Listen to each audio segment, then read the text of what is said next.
बीच में ला करके कि इसी देश के अंदर एक जघन्य अपराध हो रहा है कि 70 साल से उनके बच्चे दर बच्चे पैदा हो रहे हैं, वो कैसे रहेंगे, कैसे खाएंगे, क्या करेंगे जब नौकरी नहीं होगी, इसका किसी ने कोई सवाल ही नहीं पूछा।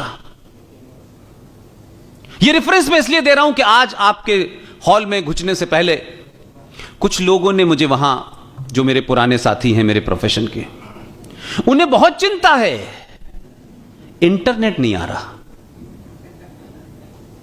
ये वो लोग पूछ रहे हैं इंटरनेट के बारे में जिन लोगों ने 30 साल में यह नहीं पूछा कि जिस जिहाद की और इस्लामिक आतंकवाद की फैक्ट्री जम्मू कश्मीर में पिछले 70 साल से चल रही थी, जिस इस्लाम के नाम पे, मजहब के नाम पे मस्जिदों का इस्तेमाल करके आपने 5.5 लाख कश्मीरी हिंदू पंडितों को मारा, रेप किया, मर्डर किया और अपने देश में उनको एक्सोडस करके शरणार्थी बना दिया। कभी कोई नहीं गया पूछने कि भाई इनका भी कोई इंटरनेट आएगा कि नहीं आएगा, ये कैसे रह रहे हैं, इनके बच्चे कहां रह रहे हैं, ये जिंदा भी हैं कि मुर्दा हैं, इन्होंने होली मनाई, दिवाली मनाई, लेकिन नहीं हुआ। लेकिन ये पाखंड है इस देश के अंदर, ये मक्कारी और मुनाफकत है इस देश के अंदर कि आप कुछ लोगों की बातों को इतना महत्व दें और कुछ लोगों के बेसिक जीवन मूल्य के बारे में बात न करें। किसको इंटरनेट की चिंता है? आपने एक नस्ल को उसकी अपनी जमीन से, जिसके सदियों से वो बाशिंदे थे, उन्होंने आज तक किसी को नहीं मारा, एक उन्होंने मुर्गा अपने हाथ से नहीं काटा। 5.5 लाख लोगों में 2,500 औरतों का रेप, मर्डर हुआ है। मेरे कई हजारों मित्र हैं जो पत्रकार हैं, उनके घर में लाशें थी और पड़ोसियों ने मारा, मजहब के नाम पे मारा, पहचान के नाम पे मारा। और आप कहते हैं कि कुछ लोगों के पास नौकरी नहीं होती है, कुछ लोग बेरोजगार होते हैं तो आतंकवादी बन जाते हैं। यह खास किस्म का मजहब है, यह खास किस्म की सोच है कि इतनी बड़ी तादाद में कश्यप ऋषि के लोगों को मारा गया और कोई बात छुपाई नहीं गई, सबको पता है। It's very open. 1990 देश में कोई 500 साल पुरानी तारीख नहीं है। आपने 5.5 लाख लोगों को अपनी ही धरती से बेघर कर दिया। उनके 500 मंदिर नहीं, उसके 1200 मंदिर तोड़े आपने। और जब कई साल के बाद यह कोशिश हुई कि वो जाएं, तो 20 लोग गए थे जिनमें 16 लोगों का गला काट दिया गया। लेकिन मेरा सवाल यह है, 5.5 लाख लोगों में से किसी एक ने हथियार नहीं उठाया, कोई एक आतंकवादी नहीं बना। जो लोग कश्मीरी पंडित हिंदुओं को कायर कहते हैं, उनको डरपोक कहते हैं, उनको यह जानना चाहिए ये कश्मीरी हिंदू पंडित और इस देश का सनातनी समाज कायर नहीं है, कायर नहीं है। ये उसके 5000 साल पुराने डीएनए का वजह है जिसकी वजह से वो हथियार नहीं उठाता। बहुत लोगों को शौक है बीच बीच में 15 मिनट के लिए छूट मांगते हैं, लेकिन कोई खड़े होकर के जो 15 मिनट की छूट मांगता है उसका गला नहीं पकड़ता है कि तुम भारत की मेजॉरिटी को चैलेंज कर रहे हो। सब लोगों की साइलेंट खामोशी है। जो खामोश हैं वो बड़े मक्कार हैं, जो बोल रहे हैं कम से कम अपने दिल की बात तो बोल रहे हैं कि कितना जहर भरा हुआ है। कश्मीरी पंडित जब अपने घरों से भागे हैं तो सोच सकते हैं, जिस स्थिति में जो पड़ोसी 70 साल से पड़ोस में रह रहा था, जो कौल साहब के घर खाना भी खा रहा था, गोश्ताबा भी खा रहा था, दम आलू भी खा रहा था, वो बचाने नहीं आया, वो मर्डर में शामिल था। और जब कश्मीरी पंडित भागे, जिसको जो रास्ता मिला, 90 बहुत पुराना नहीं है, मेरा कैरियर 89 से शुरू हुआ है। सोचिए कि उस सिचुएशन को थोड़ी देर के लिए इमेजिन कीजिए। और गुजरात के लोग तो ज्यादा अच्छी तरह महसूस कर सकते हैं। आपने इस बीमारी का इलाज किया जैसा करना चाहिए था। इसलिए आपको बार बार बताने आता हूं। लोग कहते हैं गुजरात आप बहुत जाते हैं, मैं कहता हूं कि गुजरातियों की बात अगर समझ में आ जाएगी तो दिल्ली में तेजी से इलाज होगा। क्योंकि मुझे गुजराती आती नहीं है, और जगदीश भाई को जब भी मेरे बारे में झूठ बोलना होता है ये गुजराती में बोलते हैं, क्योंकि मैं हिंदी समझता हूं।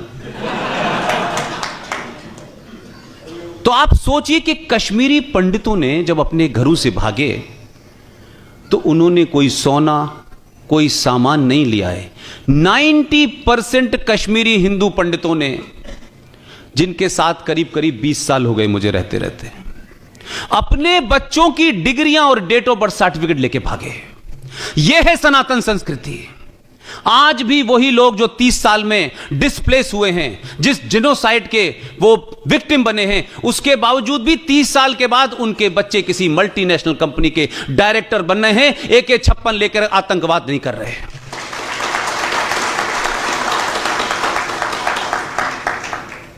लेकिन अगर कोई ये बात मेरी इसको चैलेंज करता है कि मैं बात को हिंदू मुस्लिम तनाजुर में कहता हूं, कंपैरिजन में कहता हूं, यस, मैं यही भाषा में कहना चाहता हूं। इसलिए कि यह सेकुलरिज्म का झूठ और यह पुलिंदा ढोते ढोते मेरी पहचान मिट गई, इस देश की पहचान मिट गई। ये जो सेकुलरिज्म की आड़ में और उसकी चादर के अंदर इस्लामिक जिहाद को जस्टिफाई किया जा रहा है, उसको ग्लोरीफाई किया जा रहा है, उसको बचाने के लिए एक चादर डाली जा रही है, इसको मैं नहीं डालने वाला, मैं नहीं डालने वाला। किसको बुरा लगेगा, किसको नहीं बुरा लगेगा, न मुझे वोट चाहिए, न किसी का मत चाहिए, मैं वही कहूंगा जो राष्ट्र को चाहिए।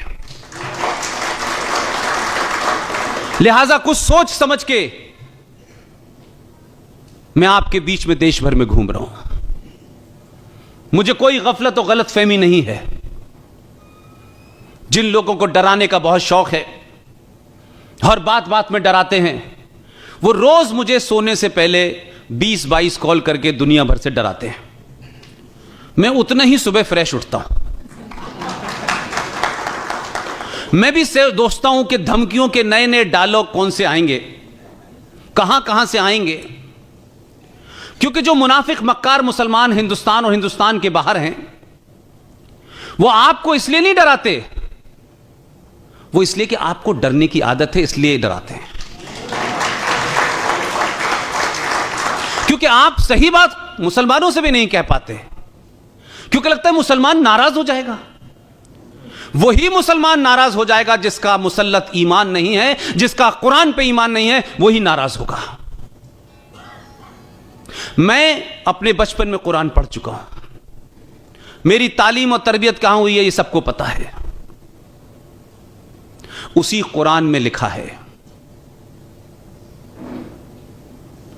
कि आपकी मौत जब आनी है, उससे ना आधा सेकंड इधर होगा ना उधर होगा, उसके जाने का जगह भी तय है और वक्त भी मुकर्रर है। दुनिया इधर से उधर हो जाए कोई फर्क नहीं पड़ता। तो गलतफहमी मुझे नहीं है, उनको है जो मुझे मारना चाहते हैं। अभी मेरा वक्त नहीं आया है। और अगर यकीन है, इस पे अकीदा है, इस पे बिलीफ है, तो सच बोलो, सच के लिए किसी ने मना नहीं किया है। लिहाजा जम्मू कश्मीर में 70 साल के अंदर न सिर्फ सरकार बल्कि व्यवस्था, सिस्टम, निजाम के अंदर भी इस्लामिक आतंकवाद भरा हुआ था। इसलिए मैंने जो बात शुरू में आपसे कही कि 35A और 370 के हटने से पुष्पेन जैसे आदमी को कोई फर्क नहीं पड़ा।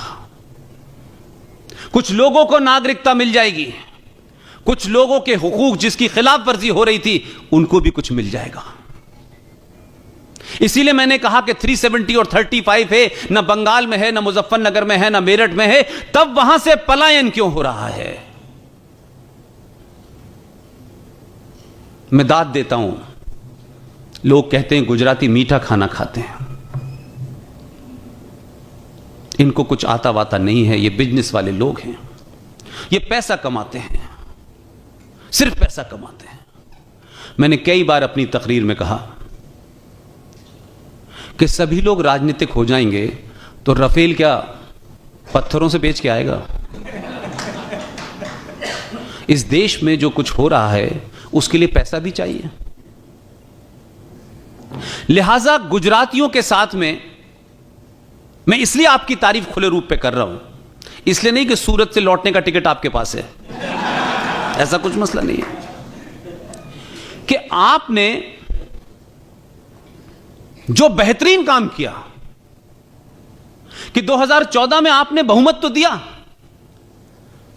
लेकिन कहा एक पैर पे खड़े रहो भाई। ऐसा 282 दिया कि हिले तो गिरे।